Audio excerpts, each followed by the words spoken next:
Good morning friends, स्वागत आहे तुमचं आजच्या प्री मार्केट रिपोर्टमध्ये. तर मग चला सुरुवात करूयात आजच्या प्री मार्केट रिपोर्टला आणि जाणून घेऊयात की आज आपल्या स्टॉक मार्केटमध्ये काय होऊ शकतं ते. त्याआधी तुम्ही जर चॅनलवरती नवीन असाल तर चॅनलला सबस्क्राईब करायला बिलकुल विसरू नका. तर मग चला सुरुवात करूयात आजच्या या व्हिडिओला. मित्रांनो, जर आपण काल रात्री US मार्केट जर पाहिलं तर US मार्केट हे फर्मली ग्रीनमध्ये क्लोज आहे. त्याच्या मागे आहे ते म्हणजे मायक्रोसॉफ्टचा स्टॉक एका रात्रीमध्ये 15% वाढलेला आहे आणि त्यामुळे तिथे इंडेक्स चांगल्यापैकी ग्रीनमध्ये क्लोज आहे. आता त्याच्यामागचं बेसिकली रिझन असं आहे ते म्हणजे आर्टिफिशियल इंटेलिजन्स.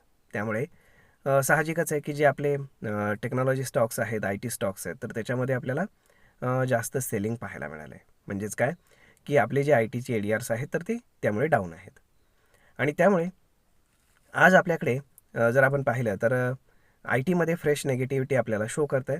परंतु बँकिंग स्टॉक्समध्ये मात्र आपल्याला ग्रीनरी पाहायला मिळू शकते. बँकिंग, NBFCs वगैरे या सगळ्या.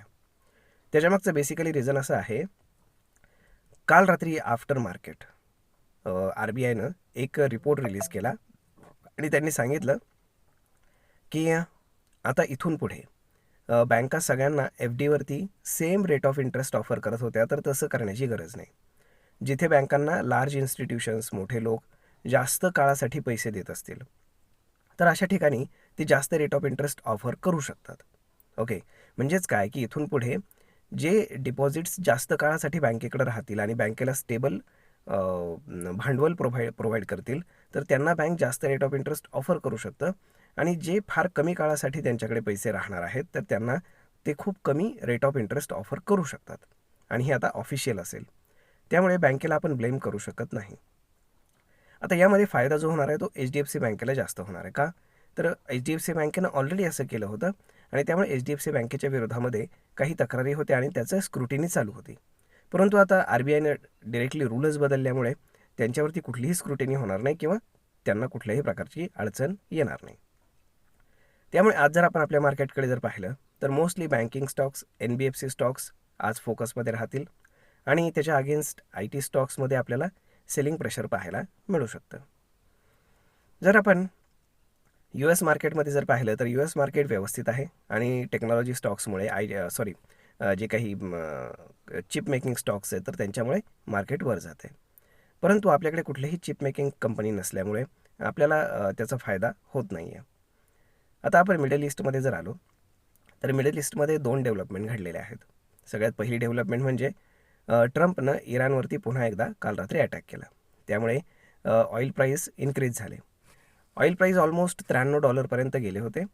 परंतु त्यानंतर निम्म्या रात्रीमध्ये पुन्हा एक न्यूज आली की सौदी अरेबियानं जे काही 14 देशांचं त्यांचं कोलिशन आहे तर त्या सगळ्या देशांना एकत्र बोलावलं होतं आणि त्यांची मीटिंग होती.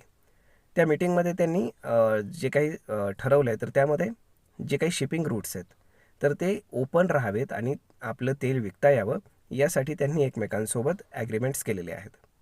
म्हणजेच काय की ते एकमेकांना इथून पुढे मदत करतील आपलं तेल एकमेकांसोबत बाहेर काढण्यासाठी. त्यामुळे सौदी अरेबियाने मोठा स्टॅन्स घेतल्यामुळे ऑइल प्राईस पुन्हा डिक्रीज झालेला आहे आणि ते आलेलं आहे साधारण $88 पुन्हा.